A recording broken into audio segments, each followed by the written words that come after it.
எண் 20 சுசித்ரா ஏ.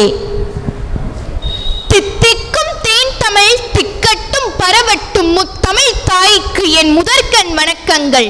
நெற்றிக்கண் திறந்தாலும் குற்றம் குற்றமே என்ற நக்கீரர் வழியில் வந்த நடுவர் அவர்களே, மரத்தின் வேர் போல் இருக்கும் பள்ளியின் தலைமை ஆசிரியர் அவர்களே, அதில் கிளைகளாக இருக்கும் ஆசிரிய பெருமக்களே, மரத்தில் இருக்கும் இலையான என் அன்பிற்கினிய மாணவ செல்வங்களே, வருங்கால தங்கங்களே, எதிர்கால சிங்கங்களே, ஆன்றோர்களே, சான்றோர்களே, உங்கள் அனைவருக்கும் எனது முத்தான முதற்கண் வணக்கத்தை பணிவாக தெரிவித்துக் கொள்கிறேன். எனது பெயரோ ஆ. சுசித்ரா, 7ஆம் வகுப்பு ஆட்டு பிரிவு. எனது தலைப்போ இளமை பருவத்தின் சவால்களை வழிநடத்துதல் எப்படி.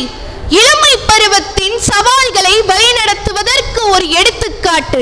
கம்பளி பூச்சிகள் பட்டாம்பூச்சிகளாக மாறுவது போல் குழந்தைகள் வளர்ந்து நிறைய மாறும் போது இளமை பருவம் வாழ்க்கையில் ஒரு சிறப்பான நேரம்.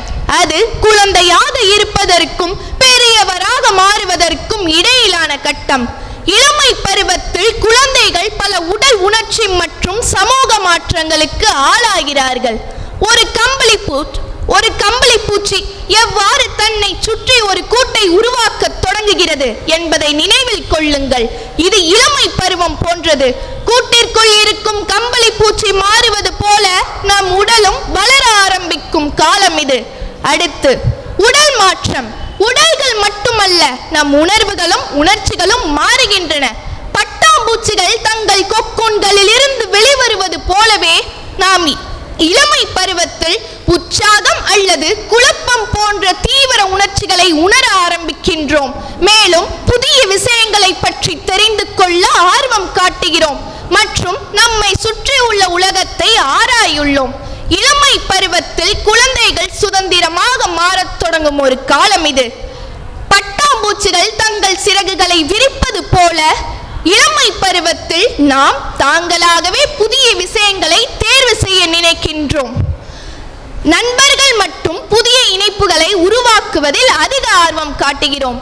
பட்டாம்பூச்சிகள் தங்கள் புதிய இறகுகளை சரி செய்ய நேரம் ஒதுக்குவது போல் நாம் இளமை பருவ விஷயங்களை கண்டுபிடித்து உலகில் நம் வழியினை கண்டறியும் காலமாக நிலைநிறுத்திட வேண்டும் என்று நினைவில் கொள்ளுங்கள். நாம் அனைவரும் இக்காலகட்டத்தில் நம் மனதில் குழப்பமான சூழ்நிலைகள் அதிகமாக உணர நேரிடும்.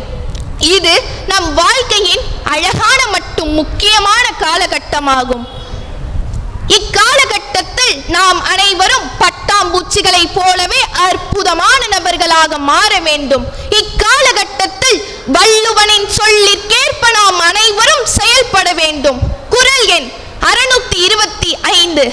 அடுக்கி வரினும் அழிவிலான் ஊற்ற இடுக்கண் இடுக்கண் படும். பொருள்: துன்பம் மேலும் மேலும் வந்தாலும் தன் முயற்சியை விடாதவரை அடைந்த துன்பம் துன்பப்படும். எனவே எனது இளமை பருவத்தினரே, பட்டாம்பூச்சிகளை போல் நம் எதிர்காலத்தை எதிர்கொண்டு வாழ்ந்திட வேண்டும் என்று கூறி வாய்ப்பளித்தமைக்கு நன்றி கூறி விடை பெறுகிறேன். நன்றி, வணக்கம்.